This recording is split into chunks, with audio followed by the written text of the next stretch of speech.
Today in this video we will learn about how to view hidden, that is .dot files in cPanel.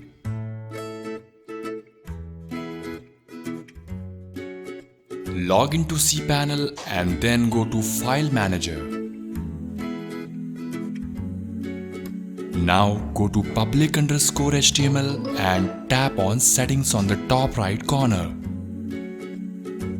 Now tick mark on Show Hidden Files. Click on the Save button and now all the hidden files are visible. Hidden files usually start with dot.